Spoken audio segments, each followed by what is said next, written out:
Peace be with you all, and welcome to Not Church. We are people from all over the world today. There are people in North Africa, and in Europe, and UK, and in Asia, and the United States. We are from all over the planet today, and even maybe even Australia later. So, my friends, welcome to Not Church, and peace be with you. I'm Peter Panagore, Reverend MDiv from Yale, mystic, near-death experiencer times 2, pastor. I'm not a believer. I have no faith. Instead, I know that I'm known by the knower. I know that I'm known by the maker of all. It's a result of my first near-death experience. Today, the title is I Learned About Forgiveness Going Through Hell. Forgiveness is different on earth than it is in heaven, where forgiveness is love and love is mercy, welcome, wonderfulness, healing, wholeness, bliss, and joy. That's heaven. Forgiveness on earth it's more complicated. But know this before we begin today. Forgiveness is about you. Forgiveness, I say that again, it's about you. And this talk this morning is given by request. Each Sunday morning, we begin with centering together because you are the light of the world. Your ember, your single flame, your white light bulb glowing even now is radiant enough to reach across time and space and join with all of ours together around the world. That's the way it works. It's unbound by time and space. When the lens of the eye of your heart becomes a single point of peace, we all become laser beams illuminating each other across time and space. Through the lens of this camera, through the sound of my voice, together inside of our hearts, we enter the portal of our souls, and each one of us opens more comprehensively, more collectively, more relationally, more connectively to the holy divine within, and then, therefore, without as well, among, within, between. You are the light of the world. We illuminate each other in magnification. So, as we've been doing for the past few weeks, let's begin. We're going to do two types of meditation, both of them brief. We're going to begin with ohms, and then we're going to do our centering practice. So, with the ohms, it's a full belly and a full lungs. Each tone is on your own, a frequency that vibrates in three places in your throat. So we're going to do a little lesson this morning. Drive the from the bottom of your throat, down here, and it goes down to your heart chakra, vibrating your chest, but it's down here. And then the O is in the middle of your throat. Oh, it vibrates right there on the throat chakra and vibrate it there. And then the is at the top of your throat. It's way up here. And I send it into my jaw. Make my jaw vibrate. And then I drive that vibration up through my pineal gland, right? Like that, and then right there, right into my third eye. And I drive that right into the third eye, just like that. So we're going to do 3 breaths like that. And then I'm going to ask you to relax. Relax all your muscles, relax your body, relax your mind. And we're going to take the energy boost that the ohms give us, that we've created inside ourselves with that direction of our breath and our ohms, and we're going to add that relaxed to our prayer chants.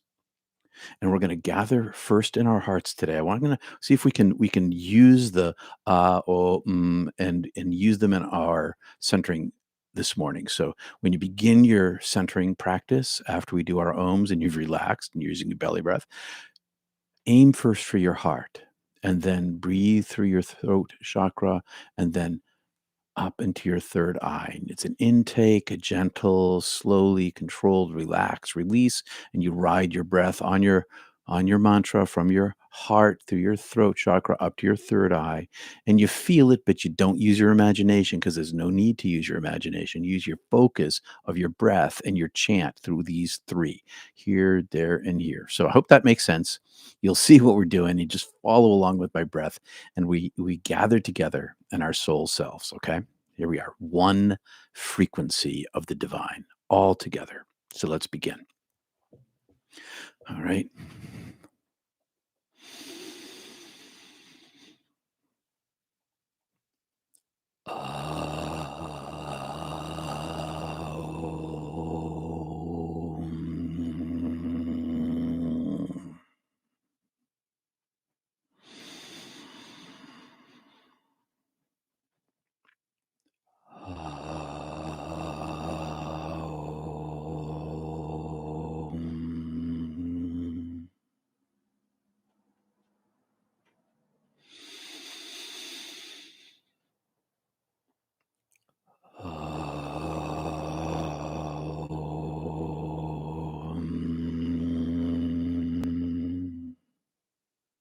Relax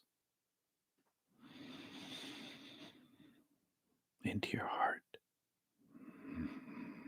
up through your throat into your third eye.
The lesson I hope to teach this Sunday and every single Sunday, every single time I open my mouth, every single time I sit with somebody, is trying to help you yourself gain access to your true self.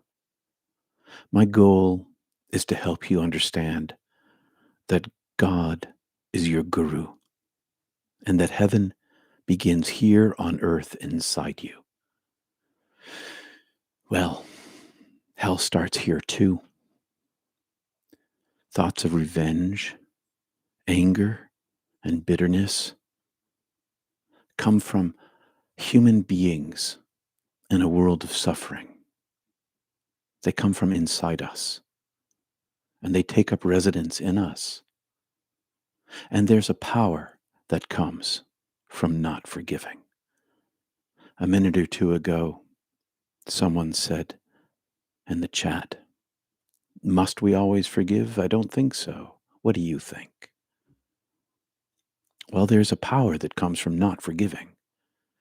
And sometimes the paradox is that by not forgiving, we love ourselves away from real danger, violence, coercive control, and abuse. Sometimes not forgiving is the literal lifesaver, is the literal life giver of self-love and self-protection. Nothing keeps your guard up against the one who seeks to hurt you like anger. And in this case, and I have seen such things, in this case, not forgiving and anger can be self-love and self-protection. So sometimes there's a place for not forgiving. But this is the only exception I can think of. Non-forgiveness, well, even in self-protection, it consumes so much mental and emotional energy. It needs that for fuel. Non-forgiveness always consumes a part of us. It overshadows us. It consumes our thoughts and our emotions. It casts darkness that may deepen into bitterness, polluting our relationship with ourselves and with others in our lives. We are what we think. We create our relationship to the world through our thoughts. We create our world through our thoughts, which means through the lens that's inside us. We control this lens through which we see ourselves and the world. This lens is the same lens through which we see heaven or hell, through which we experience heaven here or interior hell here. Blessed are the merciful, for they will obtain mercy.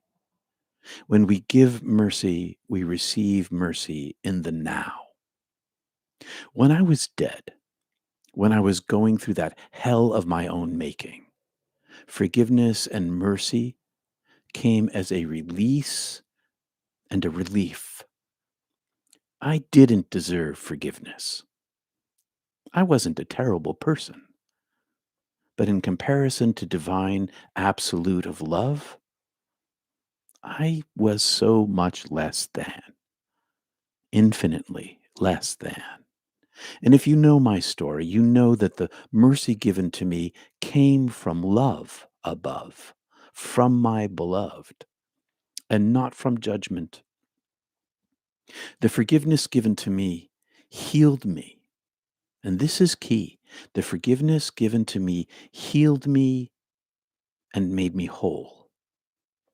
And in the decades since, I've found that when I give forgiveness, whether or not the person deserved it, again, I am made whole.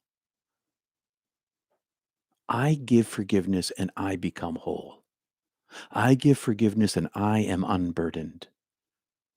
Forgiveness is a crazy form of humility, and humility is love. Forgiveness is given in Forgiveness given is healing gained. Similarly, when I forgive someone who does or doesn't deserve forgiveness, I act just as my loving creator acted toward me. And in that same action, I am freed from the burden. I am freed from the anger and freed from the bitterness. Through love, when I forgive, I cease to carry the burden. I cease to carry the grudge of pain. That little story that I repeat in my head. Oh, this person did me wrong. Oh, she did me wrong. Does she carry this burden? She does not. I carry it inside myself. I release myself from carrying the burden that I don't need to carry when I forgive. Forgiveness is about you. It is about me. I make myself lighter and I empty myself of the darkness that lives inside me, making more room for more light when I forgive. Forgiveness is freedom for you. It has very little to do with the other person who offended you. Human beings are frail. Human beings fail. It's what we do. It's what I saw. I saw all of humanity I came away with a radical understanding of the brokenness of all humanity. Yes, made of love on the inside, all of us, made of goodness, the whole universe, but humanity has frailties and failures, and what we do is hurt each other. And this seeing of that inside every single person allows me to see the space inside them that is just like me. I see that each person is made of love and mud.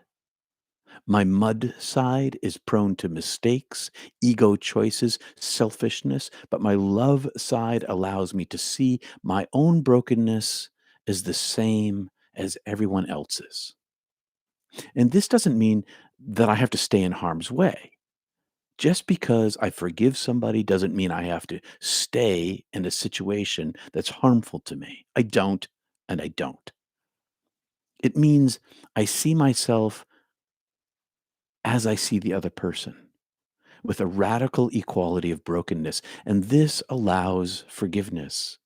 Because when I've learned to forgive the other's brokenness, I also learn to forgive my own.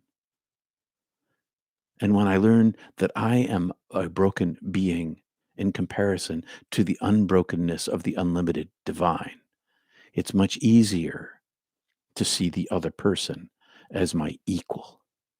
And in seeing my other person as my equal, I learn to forgive them and myself for just being human. Jesus says in the Gospel of Luke, "Judge not, and you will not be judged. Condemn not, and you will not be condemned. Forgive, and you will be forgiven." It's totally true. When I was going through my own hell, I judged myself. I condemned myself. But in the presence of my beloved, I was forgiven. And hence, I forgave myself of the offenses I had caused to others. The forgiveness from the divine allowed me to forgive others and allowed me to forgive myself. This lesson applies to my life now and to the other people in my life. When you learn to see that there is no other, that you and I are exactly the same,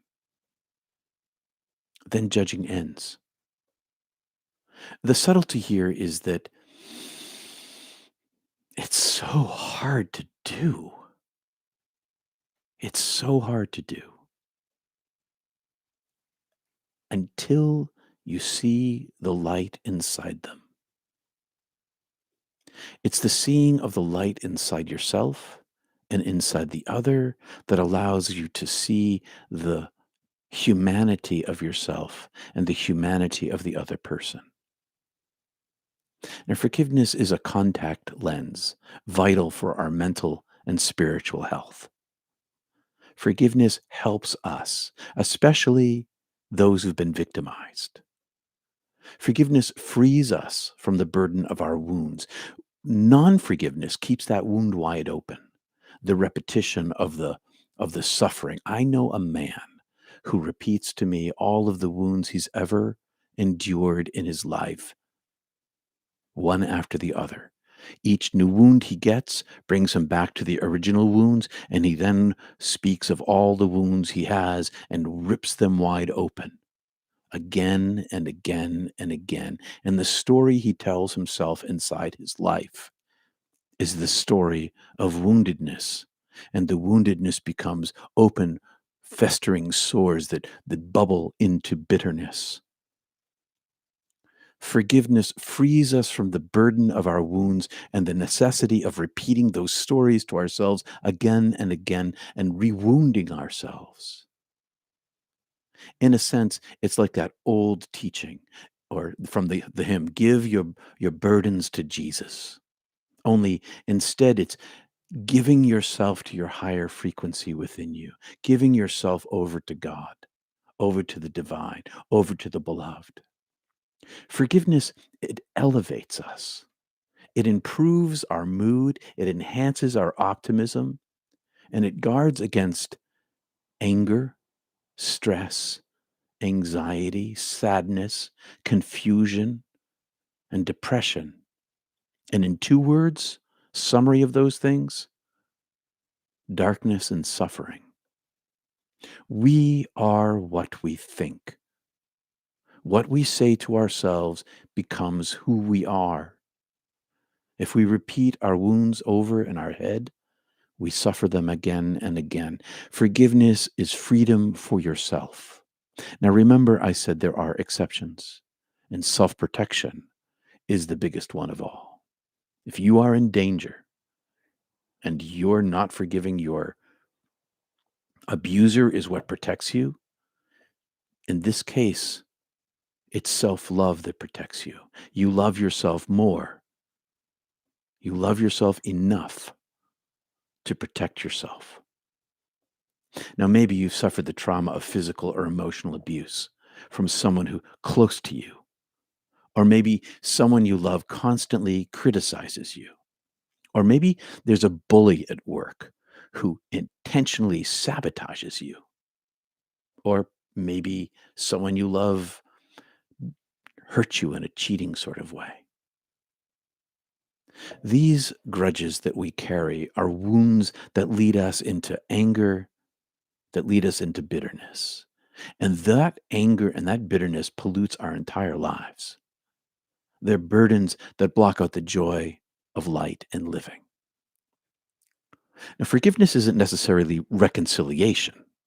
You don't have to reconcile with someone to forgive them. They don't even have to be alive. You don't even have to see them ever again to forgive them. Sometimes the person is dead, or maybe this person is too toxic or dangerous for you to engage. Reconciliation can mend old wounds with healing love.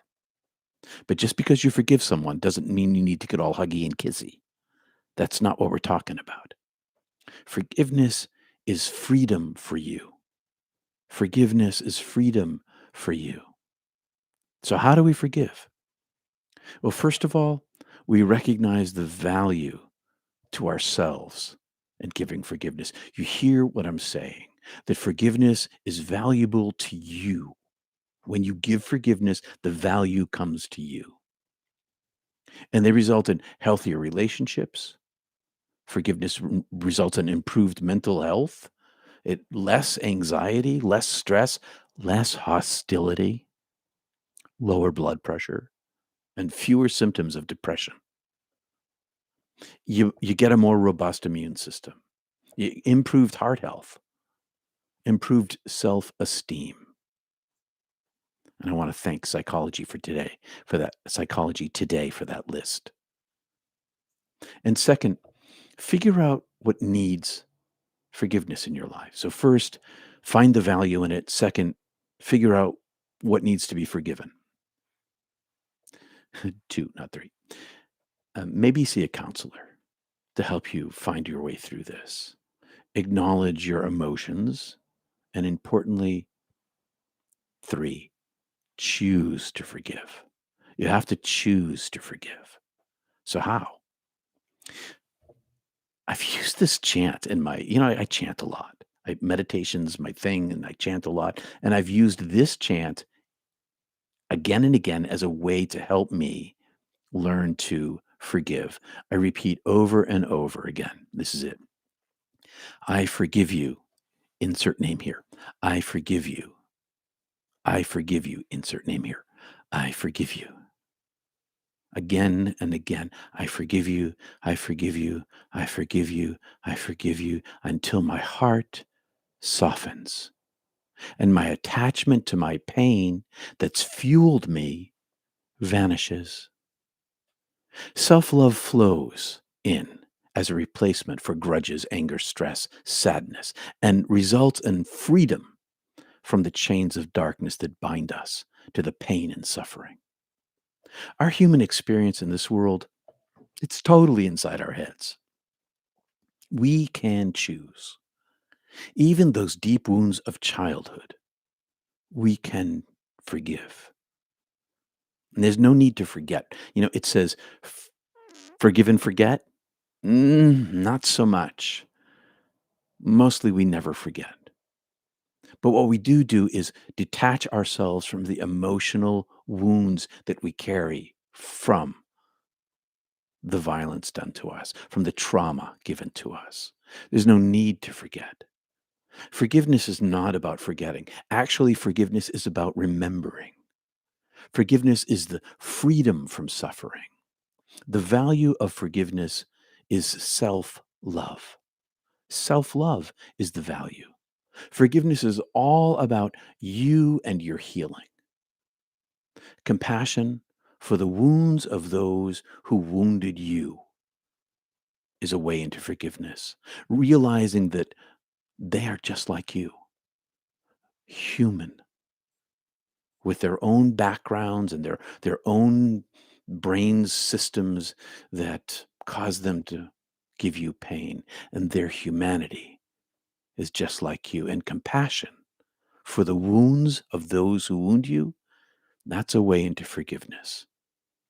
So I'm going to ask you here, right this morning, right now, to take a moment to pick a person against whom you nurture a grudge and to close your eyes. And I'm going to do this too, and repeat on your breath, I forgive you.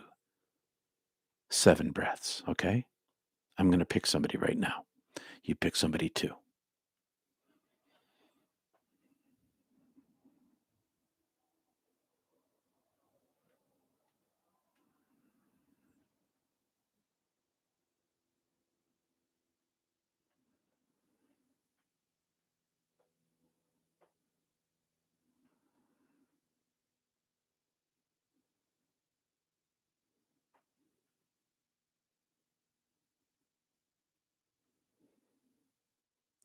Just the action, just the action of the repetition is calming.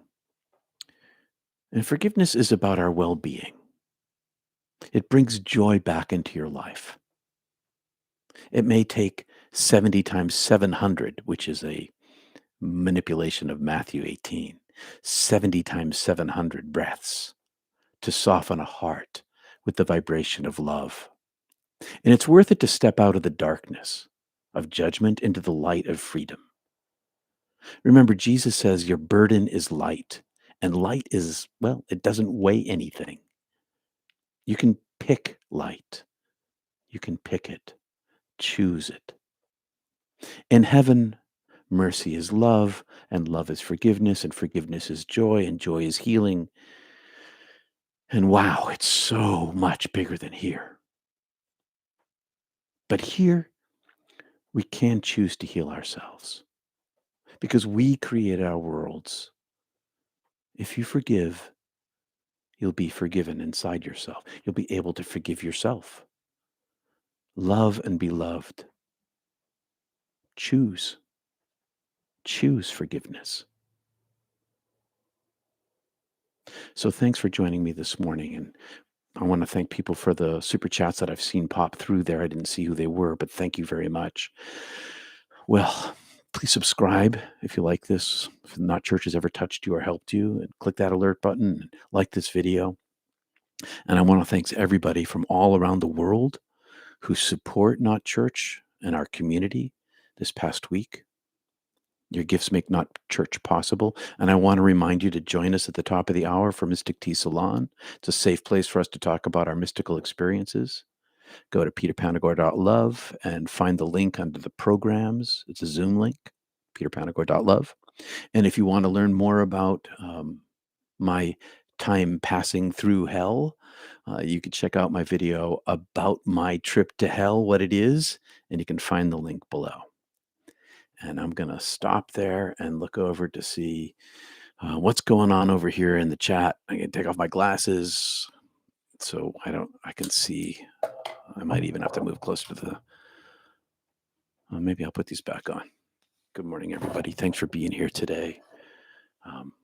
What do we have going on? Thanks for liking the video too. If you had something that you brought up and you want me to pay attention to, do another super chat because that'll prevent me from having to scroll back through all this incredible chat. Please forgive me. I love you. Forgiven MG. Yes, Willie, I prayed hard to God and made sure he knew that unconditionally too. Is forgiveness even the right word? Seems like letting go. Oh, Russell, right on. Yeah, forgiveness is, I like letting go. That's exactly what we're doing. We're letting go of our wounds. It's like this when we grip them with our bitterness and our grudges and we go, we let them go. Thanks, Russell. That's brilliant. Thank you. Seems like letting go so the thing to forgive ceases to have power and no longer needs forgiveness. That's right. It takes so much to grip onto our wounds, and it takes very little effort to let them go. Thank you, Russell. Willie T, for the same way you judge others, you will be judged with the measure you use is the measure you get, from Matthew. Right on. Oh, crying. Thank you. You're welcome, Kristen. Tears of release. Tears of release. I'm so glad. That's how we forgive ourselves, too. It's not just about forgiving others. This whole process, we can forgive ourselves. You can pick yourself in your chant, I forgive me. I forgive me. I forgive me. God forgive me. God forgive me. You're welcome, Catherine. You choose the light, Vicky. Right on. Deborah, you're welcome. Reverend Reja Joy Green, my definition of forgiveness is seeing what is real in each and everything. Only love is real. Ta-da! Ta-da! When you see the light inside someone else, you automatically perceive the frailty that's the same is in you, and the light you see in you is the same in them. And when you see light everywhere, it's lots easier to forgive them for being human. I think, yes. Michelle, just what you needed. Thanks, Michelle. I watched this while doing my cardio workout. Tasha, yeah, working it out. You work it out. You work it out. Work out those um, emotional wounds. I definitely love cardio workout to feel get my anxieties down and work through my grudges. Um, I think I have to forgive my parents, but I'm still traumatized about how they treated me in my childhood and and still have consequences in my everyday life and my relationship with people. There's so if you have consequences in your everyday life because of what your parents did to you, all the more reason to try to learn to forgive them. If they're still toxic, which they may be, I have no idea. But if they're still toxic, you don't have to be in relationship with them, but if you can find a way to forgive them, you can free yourself of the burden that you bring to your other relationships. That's the way it works. It's the way it works. Counseling would probably help that work that through. One of the crazy things about meditation is that it's like divine psychotherapy. By the way, the more you meditate, the easier it is to deal with emotional wounds that rise up during meditation, that rise up, therefore, during life. They're already rising up during life. And when they rise up in meditation and you can look at them and realize that they have no real hold on you, if you let them go, um, you have to face them first. You have to face the shadow part, but you can let them go. You can let them go. And then you are released by this. And so the divine psychotherapy in meditation, I was very angry at my parents when I was younger. Even after my near death experience, I learned through meditation and through counseling how angry I was from what happened in my childhood, like lots of us. And then just one day in meditation, my anger fell away. Bunk, gone.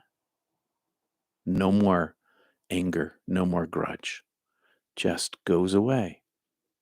Meditation connects you to the divine, and the divine can heal you. At least that was my experience. Um, hurt people hurt people. That's right. People who are hurting hurt other people. That's the classic story of the bully, the childhood bully. The one who is hurting on the inside seeks to hurt others. It doesn't mean that you have to take that hurt. You don't have to like be a punching bag, but can recognize that they are hurting too. And that helps with compassion, and that compassion helps you heal. But, stay out of the way of the violent and the abuser and the bullies. There's no need to put yourself in the line of fire for that. Is guilt part of forgiveness? Hey, Charlene. Thank you, Charlene. Is guilt part of forgiveness? I think um, guilt can lead you. Well, I'm not sure what you mean by that. Is guilt part of forgiveness? Um, is that guilt you feeling guilty or them feeling guilty? Um, I'm not sure. Can you clarify what your question is?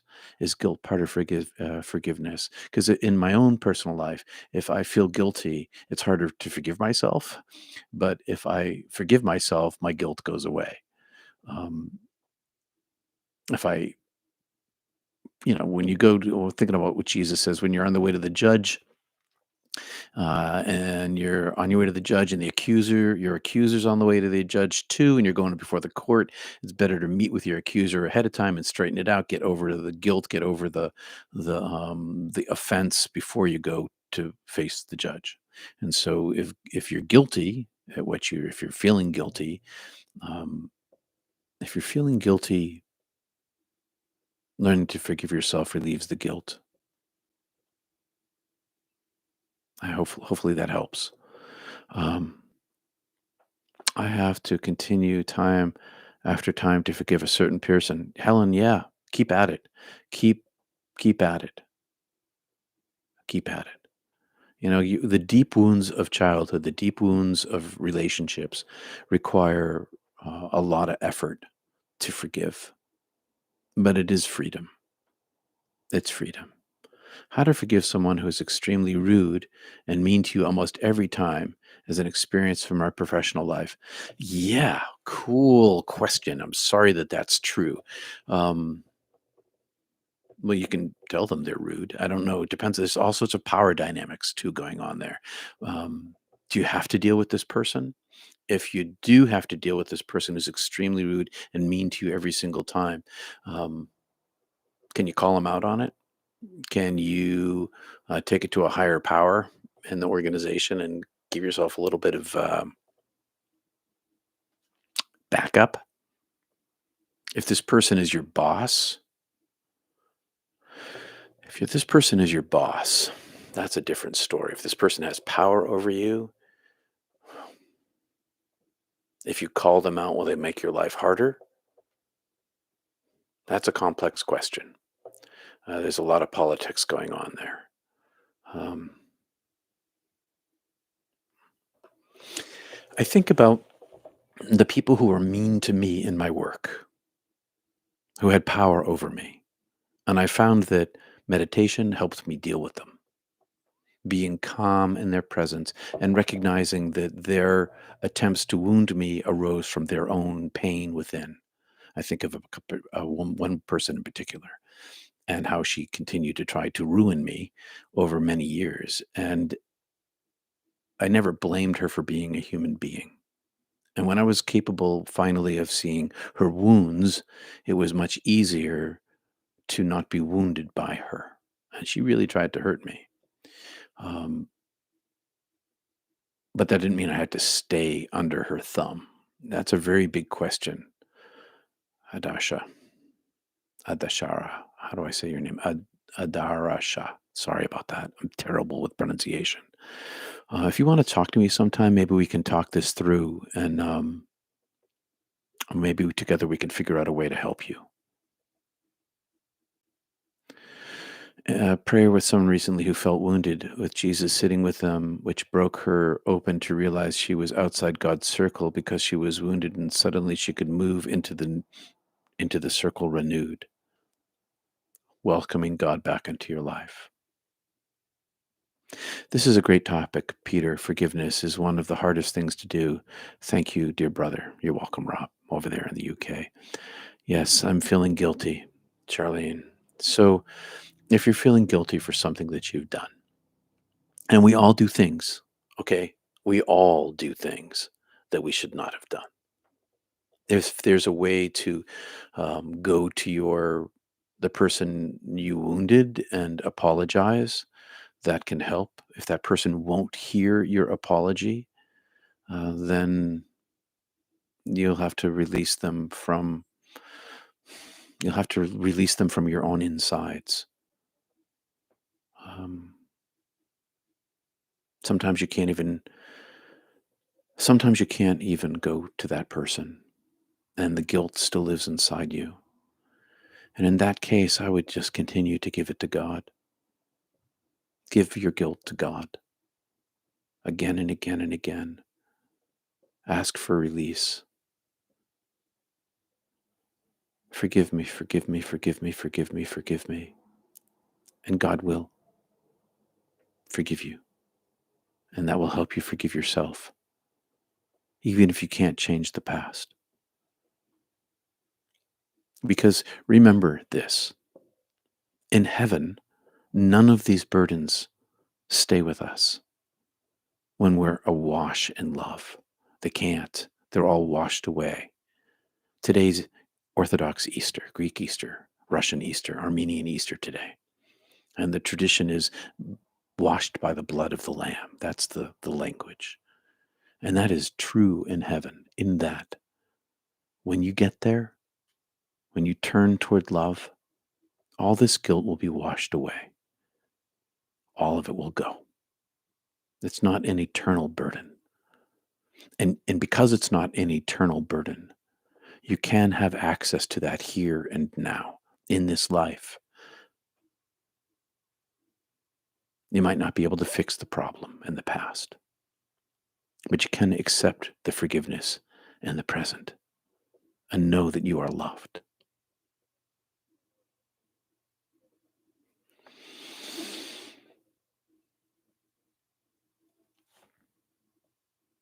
Oh, good. Adarasha. Namaste, sister, over there in India. Thank you, Carla. The energy room. Meadowlark, you feel that praying for Brother Ed. What's going on with Brother Ed? Oh, I'm still struggling with my anger toward the church. The judgment and rejection of my Christian church leaders is a lingering scar. Yeah, the church can be wickedly violent and wickedly abusive. Pray for them. Pray for your enemies. Pray for those who hurt you. Give love to those who wound you. It's a paradox, but it frees us. It frees us. I can relate, Ed. I can relate.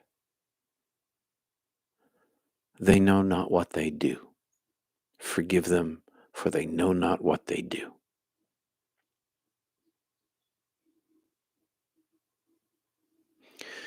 That kind of situation is all about power. If you remove yourself from the power dynamic, they have no power over you anymore. I've spent many months trying to forgive. When I stopped trying so hard, it fell away like last year's leaves, primary feathers. Nice. Nice. Nice. Just release it. Instead of struggling, just release it. That's what you're saying. Sometimes forgiving ourselves is the hardest person to forgive, and we're our own worst critic, Pond Lily.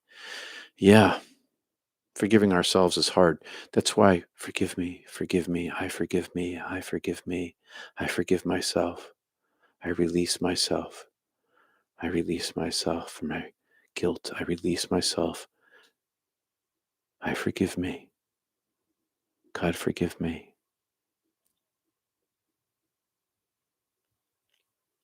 I hear you.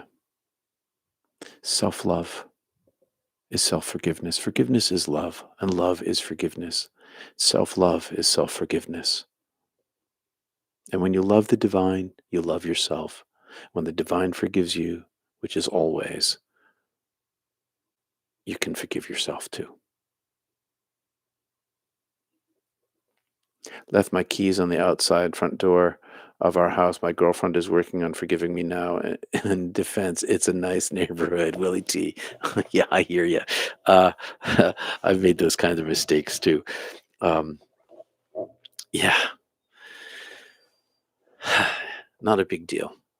That's a minor thing in the world. Oh, Charlene, God bless you.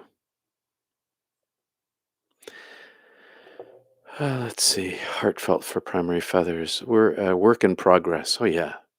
We're a work in progress. That's for sure. You're welcome, Meadowlark. Good way to start the week. There must be a master plan.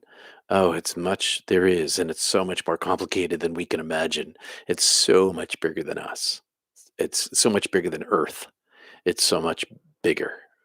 It's bigger, bigger, bigger, and more complicated. Except for this one thing. If you aim your heart at the divine and the oneness of being, it becomes super simple. And then whatever the big plan is doesn't really matter so much because you attach yourself to the oneness of being and let all things just flow out from there. It's simple and easier that way. You're welcome, JT. Appreciate that. Forgive them for they know not what they do, says Pond Lily. Yep, they don't know. People hurt each other out of their own wounds. I mean, heck, we do it to ours too. Also, I've done it myself. We hurt each other out of our wounds, and the more we learn to forgive them for them not knowing what they're doing, the more we learn to forgive ourselves. Forgive me, for I know not what I'm doing. They know not. Release, release, release. That's right, Michelle. Thank you for the divine love and this experience of learning and growing and loving. You're welcome, MJ. Over there in North Africa, Belinda, thank you. And Anna, Charlene, sweetheart, let it begin with me. That's right. Let it begin with me. Well, my friends, the chat seems to be quieting down. My favorite Jesus quote: "Your enemy is your brother in heaven." Oh, yeah. Your enemy is your brother or sister in heaven. It's totally true. Um, Peter said in his talk, "You and I are the same. We are." Such a powerful message. I needed to hear this morning. Thanks, Yvonne. Well, my friends, thanks for coming today. We're going to meet up. Thanks, Leah, for the super chat. Thank you very much. Super chats really help. And thanks so to liking the video and so to subscribing. Brilliant Peter sermon. Thank you, Jim.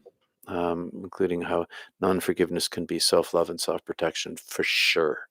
Seen that with my own eyes. Sometimes if you forgive, you open yourself up, oh gosh, to terrible things, especially in abusive and violent situations. Sometimes the only way to protect yourself is not to forgive. But it carries a burden too. It creates a burden. But sometimes that's the only way. Thanks, Alfred. Thank you very much for the super chat. So grateful for the comments. Me too. The comments here are great. It's this, what I love about Not Church is this community aspect where everybody helps each other. And that is really what it's supposed to be. It's really what it's supposed to be because we all have wisdom and life experience that we can bring and give as an offering to each other to help each other. Thanks, Susie. Thank you very much, Susie, out there in Colorado. Um, Forgiveness with boundaries, so important. Oh yeah. Yep.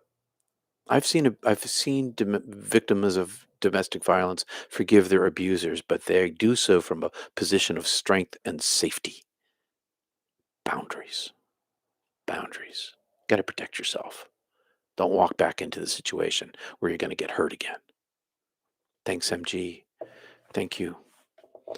The Sanghang is the guru. Yeah, the how do I pronounce that? The satsang. Thank you. The satsang is the guru, the collection, the people, all together, our community. We are the guru for each other. Hi, Peter. Having your NDE, would it be fair to describe the brain as a conscious reduction valve? Oh yeah, I've used those words myself, Paul. It's a consciousness reduction valve. It's a governor. It's a transistor. It's a water valve. It's a reducer. And the thing is that it's a transistor in such a way as that I can't increase the voltage through it. There's so much voltage on the other side for all of us, but the brain is a transistor that it only allows a certain number of electrons to flow through at a single time, and you can't change it. I mean, well, you can. You can increase it. You can like link up transistors and have more transistors together, so you get a bigger flow. But in comparison, it's not even close. But yes, it's a reduction valve. Thanks for bringing that up. I haven't thought about that in a while. Thank you so much. Love and peace, Rob, to you too over there in Wales. Thanks for being here today. The EK, thanks, Peter. You're welcome, and everyone. Thanks to everybody. I have learning to forgive. I have found learning to forgive a great gift. Thank you, Catherine, very much for the super chat this morning. That helps a lot. Keeps me going, literally. Um, let's see. Yes to boundaries, says Charlie. Sean, I love that. To Kendall, that's totally true. Ellen C. down the coast a bit from me, or up, actually, sorry. This is helping me heal from all the forgiveness I did while I was still with my former abusive marriage. I wasn't protecting myself then. Now I can see that I began to forgive him from afar safely. You can forgive from afar safely. Safety matters. And if you can forgive your abuser, you do free yourself. You free yourself from the burden of the energy of the darkness, and it brings joy and light into your life. I'm glad to hear that, Ellen. And I see your light shining. You definitely are shining. This is helping me heal from all the forgiveness. I just read that. Yep. Thumbs up to Not Church. Thank you very much, Rob. Watch David Girelli on Jeff Mara podcast. Yeah, Jeff Mara's podcast. Yeah, he's interviewed, I don't know, 100 NDEers in the last 3 months. And so you're talking about David Girelli on Jeff Mara's podcast. Worth seeing. If I catch myself holding the tiger of negative emotion by the tail, forgiveness allows me to let go of the tail. Yeah. Yeah, that's the thing. All you have to do is let go of the tail. You just let go of the tail. That's it. You don't have to hang on to that tiger. You can let it go off and roam around on its own, and maybe it'll go to sleep and purr like a kitten. Best friend's bakery date once lockdown is over. I don't know what that means, but I guess you guys are talking to each other, Leah. That's cool. It's a matter of the heart. All right, my friends. I'm going to take a couple extra minutes here this morning. I'll see you at Mystic Tea Salon. See you next Sunday at Not Church. Thanks for your support. Thanks for being here. Thanks. I want to say that word again, but I'm terrible at pronouncing things. The satsang. Oh my gosh, I know what it is. It's the community. Just because I can't say it doesn't mean I don't know what it is. It's the satsang. Thank you. I have trouble with English, let alone Sanskrit and Hindi. But peace and love, everybody. Peace and love to you all. I will see you next week, if not before. Meditation Monday and Wednesday, live. Meditation Tuesday on Zoom. On Zoom coming up at the top of the hour. Link at peterpanagore.love. Thanks for coming, everybody. See you soon. Peace and love. I have 7 minutes. Namaste. Peace and love. Thanks for coming. Thanks, JT.